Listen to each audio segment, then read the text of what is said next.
تو پھر مردوں کو بھی ٹوپی والا برقع پہن کر آنا چاہیے. آپ کیوں برانڈیڈ ڈریس اور یہ چست ڈریس پہن کر آتے ہیں جس میں آپ کے جسم کے اعضاء انتہائی ویزیبل ہوتے ہیں اکارڈنگ ٹو مولویز. جو دوسرے مولویز ہیں وہ تو یہ کہیں گے یہ مولانا مودودی نے جو میاں طفیل کو خالی پینٹ کوٹ پہننے پہ، وہ تو شاید آپ کی طرح اتنی ٹائٹ پینٹ کوٹ بھی انہوں نے نہیں پہنی ہوگی. مولانا مودودی نے اس کو شیطانی لباس قرار دیا، اس کو کہا کہ یہ غیر اسلامی لباس ہے. تو آپ جو یہ پہن کے آ رہے ہوتے ہیں، تو اب یہاں پر سوال یہ پیدا ہوتا ہے کہ اگر جنسی تحریک صرف مرد میں نہیں عورت میں بھی ہوتی ہے تو پھر وہ عورت کو آپ کو مردوں کو دیکھ کر پھر جنسی تحریک ہو سکتی ہے نا. تو مردوں کو بھی پھر ٹوپی والا برقع اوڑھنا چاہیے. اور انٹرسٹنگ بات یہ ہے کہ ساحل ندیم جس شافعی اسکول کو فالو کرنے کی بات کرتا ہے، اس شافعی اسکول آف تھاٹ کے بھی بہت سارے جو مذہبی امور کے ماہرین ہیں وہ یہ کہتے ہیں کہ اورا اور ہاتھ اور چہرہ جو ہے اورا نہیں ہے. Aura is something that has to be cured. مثلا اورا ایک ایسی چیز ہے جو کور ہونا چاہیے. وہ کہتے ہیں ہاتھ اور جو چہرہ ہے یہ اورا نہیں ہے. لیکن ساحل ندیم صاحب یہ انوکھی لاجیکل نکال کے لے آئیں جو مولانا مودودی اور ڈاکٹر اسرار کے قریب ہے. لیکن اس میں اگین لاجیکل سوال یہ ہے نا بھائی کہ اگر چہرہ دیکھنے سے جنسی تحریک آتی ہے تو پھر مردوں کو بھی ٹوپی والا برقع اوڑھنا چاہیے. اسی طرح اب ساحل ندیم صاحب یہ جواب دیں کہ مولانا مودودی نے یہ کہا کہ بھئی اگر ایک اسلامی نظام آ جاتا ہے پوری دنیا میں تو غیر مسلموں سے کہا جائے گا کہ وہ اسلام قبول کریں، قبول نہیں کریں گے تو وہ جزیہ دیں، جزیہ نہ دیں تو قتال کریں. مثلا اگر مسلمانوں کی آبادی 1.5-2 ارب ہے اور 6 ارب کے قریب غیر مسلم ہیں دنیا میں، تو ان کو پہلا کہا جائے گا قبول کریں، اگر نہیں قبول کرتے جزیہ دیں. فرض کریں وہ جزیہ دینے سے منع کر دیں، اس کا مطلب 6 ارب انسانوں کو قتل کریں گے. اور یہ بات میں اس وجہ سے کہہ رہا ہوں کہ ساحل ندیم کی آپ ویڈیو اٹھا کے دیکھ لیں، یہ مولانا مودودی کی محبت میں ڈوبے ہوئے ہیں اور ڈاکٹر اسرار کی محبت میں بھی ڈوبے ہوئے ہیں. ڈاکٹر اسرار کا نے بھی مولانا مودودی کے اس نقطۂ نظر کو انڈورس کیا. جب جیو ٹی وی کے ایک پروگرام میں ان سے سوال کیا گیا تو انہوں نے کہا ہاں طریقہ یہی ہے. اب اگین یہ ایک انٹرپریٹیشن ہے نا. اب سوال یہ پیدا ہوتا ہے کہ بھئی جزیہ لینا اگر اسلامی ہے تو خود مولانا مودودی نے تفہیم القرآن میں if I can rightly recall یہ لکھا ہے کہ جب ابرہہ نے یمن سے چلا اور مختلف علاقوں کو فتح کیا تو اس نے ان سے جزیہ لیا. تو جزیہ اگر اسلامی تھا تو ابرہہ جزیہ کیوں لے رہا تھا بھائی؟ تو بنیادی طور پہ یہی سوال ہے نا کہ بھئی اسلام نے بہت ساری چیزیں پری عربک کلچر سے، پری اسلامک کلچر سے لی اور یہ دنیا کا ہر سسٹم کرتا ہے.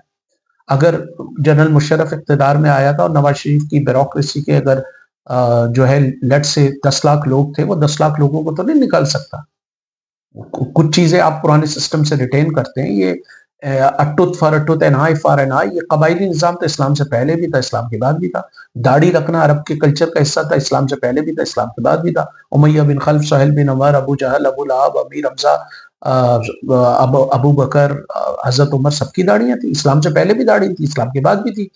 جس چیز میں تبدیلی آئی وہ ان کے رویے میں تبدیلی آئی، وہ ان کے اخلاق میں تبدیلی آئی، وہ ان کے کردار میں تبدیلی آئی. تو یہ بات کہی جا سکتی ہے مولانا مودودی سے کہ بھائی جس جزیے کی آپ بات کر رہے ہیں یہ جزیہ پری اسلامک تھا اور خالی مسلمان نہیں لگاتے تھے، ہر فاتح مفتو قوم پر اس طرح کے وہ لگاتا تھا. پھر اسی طرح مولانا مودودی اور دوسرے مولویوں کا جو یہ نقطۂ نظر ہے، ایک اور پوائنٹ جو میں کہوں جو سوالات کے حوالے سے، کہ یہ کہتے ہیں کہ سوالات کو سب سے زیادہ ساحل ندیم سوالات کو ڈسکریج کرتا ہے اور زبردستی کا غصہ ہوتا ہے. کچھ سمجھ میں ہی نہیں آتا کہ یہ غصہ کیا ہے، سامنے والے کو وہ روب ڈالنے کے لیے، اور الٹی سیدھی ٹرمینالوجی استعمال کرتا ہے. جیسے سپیریئر سائیکالوجی اور انفیریئر سائیکالوجی میں 7C والوں کو گارنٹی دیتا ہوں، میں شرط لگاتا ہوں کہ ذرا دیکھیں سائیکالوجی کی کتاب اور دکھائیں کہیں پر آپ کو یہ لفظ ملے گا سپیریئر سائیکالوجی اور انفیریئر سائیکالوجی. اسی طرح اس نے یہ جو کارل یونگ کی آرکیٹائپ کی ٹرمینالوجی یوز کی، یہ بھی غلط یوز کی ہے. بالکل اس کو کوئی سینس ہی نہیں بنتا. تو یہ الٹی سیدھی ٹرمینالوجی اٹھا کے جو ہے وہ فٹ کر رہا ہوتا ہے، ان کی کوئی لاجک نہیں بنتی. سما ٹی وی میں جب اس نے کہا کہ 95% خواتین جاہل ہوتی ہیں، جاہل ہیں پاکستان کی، اس ایک عورت نے بڑا لاجیکل اس سے سوال کیا کہ آپ کا کیا سورس ہے سر، آپ معافی مانگیں. پاکستان کا آپ جو بیورو آف اسٹیٹسٹکس اٹھا کے دیکھیں، آپ نے کہاں سے اٹھایا ہے؟ کسی فیڈرل گورنمنٹ کی ایجوکیشن باڈی کا اٹھایا ہے، الف اعلان کا اٹھایا ہے، آپ نے جو ہے وہ سندھ گورنمنٹ کے کوئی اسٹیٹسٹکس اٹھائے ہیں، پنجاب کے کوئی جواب نہیں. اور اس پہ پھر وہ جو ہے اس پر چڑھائی کر دی ایک طریقے سے، دشنام ترازی پہ، بدماشی پہ اتر آیا اس کے خلاف کہ آپ کیا بات کرتی ہیں، آپ کو یہ پتا ہے طاغوت؟ اب اس سے پوچھو کہ اگر آپ اس سے موسم بہار کا پوچھو تو یہ خزاں کی بات شروع کر دے گا، مشرق کی بات کرو تو مغرب کی بات شروع کر دے گا، ساؤتھ کی کرو تو یہ نارتھ کی بات کرنا شروع کر دے گا۔ کوئی اس کے پاس کبھی آپ سارا دیکھ لیں کبھی کوئی کنکریٹ اور کلیئر جواب ہوتا ہی نہیں، کیونکہ اس شخص نے چیزوں کو نہ کبھی پڑھا، اپنے بس یہ مارکیٹنگ ٹیکٹس استعمال کرتا۔ اب اسی طرح اس سے یہ پوچھا جائے، جنرل ضیاء کے دور میں سارے مولویوں نے اس قانون کا دفاع کیا کہ اگر ایک خاتون کے ساتھ زنا بالجبر ہو جاتا ہے تو وہ 4 گواہ پیش کرے کہ اس کے ساتھ یہ ہوا ہے۔ کون بے وقوف ایسا بندہ ہوگا جو 4 گواہوں کی موجودگی میں اس فعل کو سر انجام دے گا؟ اور اس کی وجہ سے خواتین پہ الٹے مقدمات ہوئے۔ مولانا مودودی، ڈاکٹر اسرار سمیت سارے مولوی اس طرح کے قوانین کو انڈورس کرتے تھے جو اس کے ساحل ادیم کے نظریاتی باپ دادا ہیں۔ یہ اتنا دقیانوسی آدمی ہے، اگر کوئی اس کی باتیں سن رہا ہے اور ان باتوں کو کنیکٹ کرے دوسرے دقیانوسی مولویوں سے تو 2 منٹ میں پتہ چل جائے گا کہ یہ برانڈڈ ڈریس میں جو بندہ بیٹھا ہے یہ کس حد تک دقیانوسی ہے۔ پھر اسی طرح ہندوستان میں مولویوں نے فتویٰ دیا کہ ہندوستان دارالکفر بن گیا ہے، یہاں پہ مسلمانوں کو نہیں رہنا چاہیے، وہ ہجرت کریں۔ اور جن مولویوں نے فتویٰ دیا ان میں سے ایک بھی نہیں گیا، بیچارے مسلمان گئے لے کر وہاں پر لٹے پٹے افغانستان میں انہوں نے کک مار کے ان کو سب کو نکالا۔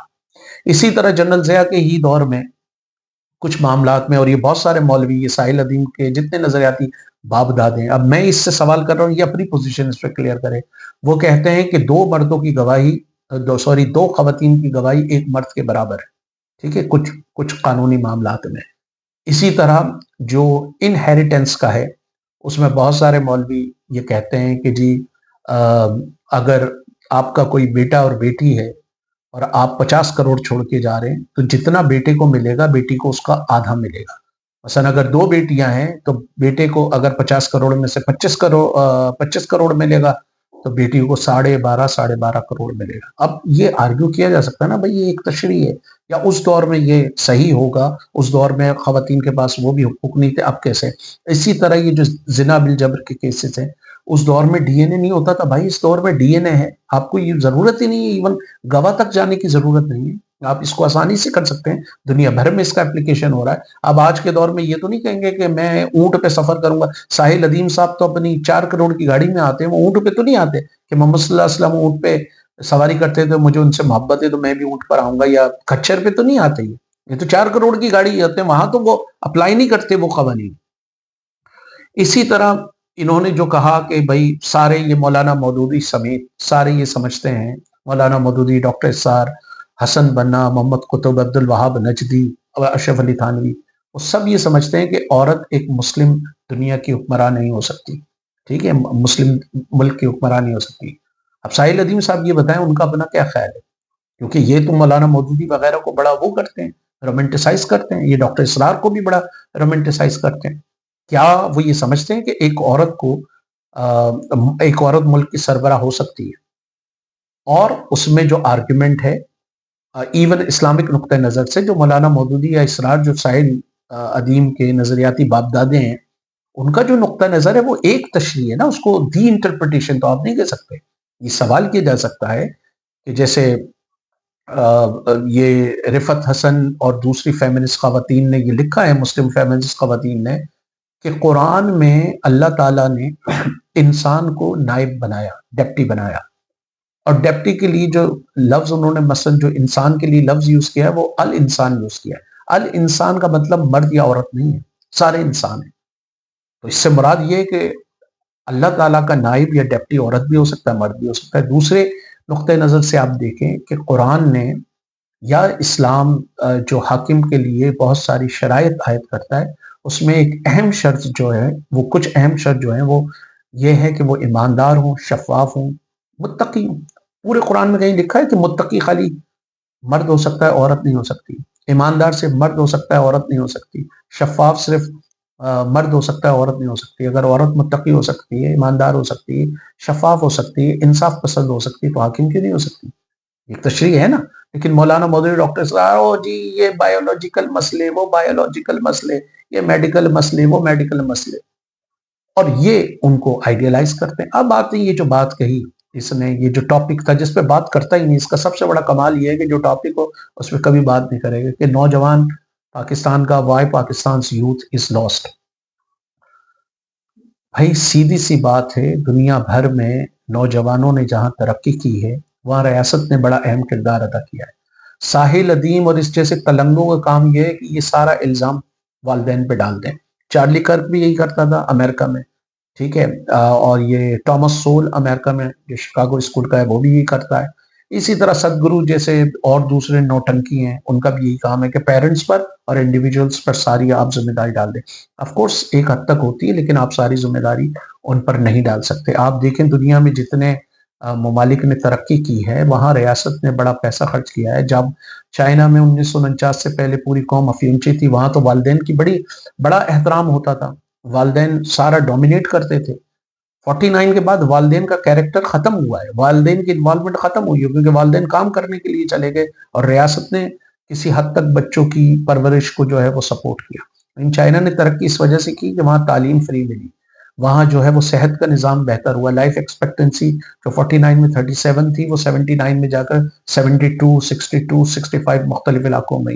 تعلیم جو لیس دین 19% تھی وہ آلموسٹ 100% تک کی. چائنا نے ملینز آف کی تعداد میں لوگوں کی جانیں بچائی ہیں ویکسین اور دوسرے حوالے سے.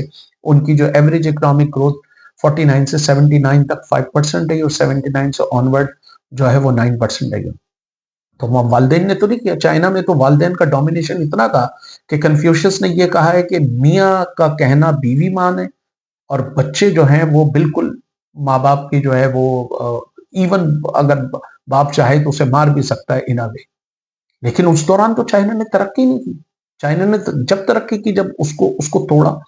اسی طرح جرمنی میں 1871 میں جرمنی جب یونائٹڈ ہوا, وہاں پہ جو سوشل ویلفیئر سسٹم شروع ہوا, وہاں بڑی تعداد میں نوجوانوں کے لیے روزگار بھی پیدا ہوا, تعلیم کے مواقع بہتر ہوئے اور جرمنی نے بڑی تیزی سے ترقی کی. 1871 میں شروع ہوا اور 30s میں جرمنی بہترین سائنٹسٹ وغیرہ پیدا کرنا شروع کر دیے, دنیا کے جینیس لوگ اس نے پیدا کرنا شروع کر دیے. کیوں؟ ریاست کی انوالومنٹ تھی. پورے یورپ میں, اسکینڈینیویا میں جہاں جہاں ہوا ہے والدین کے اس سے نہیں ہوا ہے, ریاستوں نے وہ کیا ہے. جب آپ ایسا کر رہے ہوتے ہیں تو ریاست کو آپ اس کی بیسک ذمہ داری سے جو ہے ڈسبرڈن کر رہے ہوتے ہیں. کیوبا لیٹن امریکہ کا سب سے ہائیلی ایجوکیٹڈ کنٹری ہے, دنیا کا پہلا ملک ہے جہاں ماں سے بچے میں HIV کی منتقلی کو روکا. اگین وہاں ریاست نے پہلی سے لے کر PhD تک تعلیم فری دی. علاج آپ کا 1 روپے کا ہو 4 کروڑ کا ہو, یہ ریاست کی ذمہ داری ہے. تو ساحل ادیم جیسے نوٹنکی جو یوتھ کا کہتے ہیں, ان جیسے لوگوں نے نوجوانوں کے لیے مشکلات پیدا کی. اب اسے پتہ ہی نہیں کہ پاکستان کے کانٹیکس میں 2.5 کروڑ بچہ اسکول سے باہر ہے, 80 لاکھ سے زیادہ بچہ جو ہے وہ چائلڈ لیبر کا شکار ہے, 35% پاکستان میں کسان ہیں, ان کے پاس زمینیں نہیں ہیں. جو ماں باپ صبح طلوع آفتاب سے لے کے غروب آفتاب تک کام کر رہے ہیں, بچے بھی کام کر رہے ہیں, وہ بیچارے کیا ٹریننگ کریں گے, کس طرح کی ٹریننگ کریں گے, ان پہ کس بات کا الزام ہے. اسی طرح جو کچی آبادی میں رہ رہے ہیں بچے, مزدوری کر رہے ہیں, ساحل ادیم کیٹر کرتا ہے ایک سرٹن مڈل کلاس اور اس کو, کہ جہاں پر یہ اسٹرکچر تھوڑا سا مضبوط ہے. لیکن وہاں کی بھی جو مشکلات ہیں وہ اس وجہ سے ہے کہ بھائی آپ کی ریاست سب سے زیادہ پیسہ نان پروڈکٹیو سیکٹر میں لگاتی ہے, پولیس پہ لگ جاتا ہے, اس پہ لگ جاتا ہے, تعلیم کا آپ کا بجٹ ہوتا نہیں اس طرح, صحت کا اس طرح کا بجٹ نہیں ہوتا جس طرح کا ہونا چاہیے, تو آپ وہ نہیں کرتے.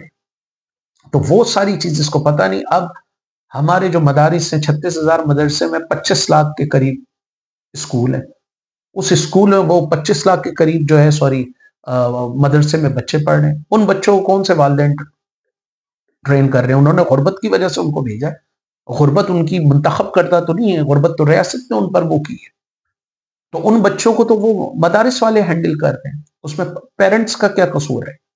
اسی طرح پاکستان کا اگر نظام تعلیم برباد ہو رہا ہے, ہر چیز پرائیویٹائز ہو رہی ہے, تو اس میں والدین کا تو قصور نہیں ہے. والدین تو نہیں چاہتے کہ اپنے بچوں کو پرائیویٹ اسکولوں میں بھیجیں اور پھر ان کے لیے 3 4 نوکریاں کر کے جو ہے ان کی فیسیں بھریں. وہ تو نیچرلی چاہتے ہیں کہ فری ایجوکیشن ہو, فری میڈیکل فیسلٹی ہو, فری ہاؤسنگ ہو. پھر یہ سمجھتا ہے کہ بچے کوئی ایبسٹریکٹ اینٹی ہیں. بھائی معاشرے کا اوور آل انوائرمنٹ جو ہے وہ بہتری لاتا ہے نوجوانوں میں. آپ جیسے مولویوں نے بول بول کر میوزک کو آپ حرام قرار دے دیں, لڑکا لڑکی کے ملنے کو آپ حرام قرار دے دیں, سارے انٹریکشن کو آپ حرام قرار دے دیں, آرٹ ادب لٹریچر یہ جتنے ڈرامے وغیرہ ہیں اس کو آپ حرام قرار دے دیں, تو جب نوجوانوں کے پاس کوئی انٹرٹینمنٹ نہیں رہے گی تو اسی طرح وہ نیگیٹو ڈائریکشن میں جائیں گے نا. تو یہ بنیادی طور پہ مسئلے کہ پاکستان میں جو نوجوانوں کے انٹرٹینمنٹ کے ذرائع تھے وہ سارے ختم ہیں. 36,000 مدرسے ہیں جس میں ایک بڑی تعداد انہوں نے غیر قانونی طور پہ سارے پاکستان کے پارکس رفاہی پلاٹ پہ مدرسے اور مساجد بنا دیے, کوئی ان کو توڑ نہیں سکتا. اور اسی طرح ساحل ندیم جیسے مولویوں نے جو اس کو سپورٹ کرتے ہیں, ان میں اتنی ہمت نہیں ہے کہ یہ جا کر ان کو پوائنٹ آؤٹ کریں کہ یہ مدرسے اور یہ مسجدیں غیر قانونی جگہ پہ بنی اور ان کو گرایا جانا چاہیے. نہیں اتنی ہمت کہ یہ بول سکیں کہ ان کو گرایا جائے.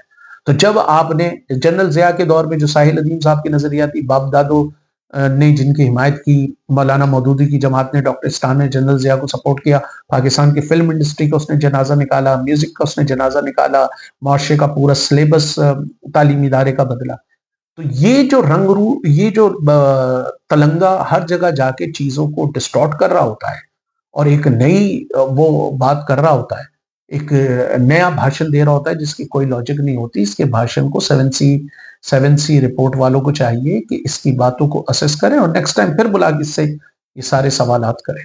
تو اس نے یہ جو جتنی باتیں اس حوالے سے کی, اسپیشلی سوالات کے حوالے سے کہ ہم سوالات کو ڈسکریج کرتے ہیں, ان ریالٹی ساحل ادیم جیسے لوگ اور اس کے جو نظریاتی باپ دادے ہیں انہوں نے معاشرے میں ڈیبیٹ کو, مباحثے کو, سوالات کو, تنقیدی سوچ کو جو ہے وہ ختم کیا. اور آج یہ جب اپنی دقیانوسی سوچ لے کر جاتا ہے کہ عورت اوپر سے نیچے پردے میں ہو, 4 سال کی بچی کی شادی ہو سکتی ہے, ٹھیک ہے, 95% خواتین جو ہے وہ جاہل ہیں, میوزک حرام ہے, افغان طالبان نے شریعت نافذ کر دی, اور پھر جو اس کے بہت سارے بے پناہ جھوٹ ہیں جن کو میں مختلف ویڈیوز میں بیان کر چکا ہوں.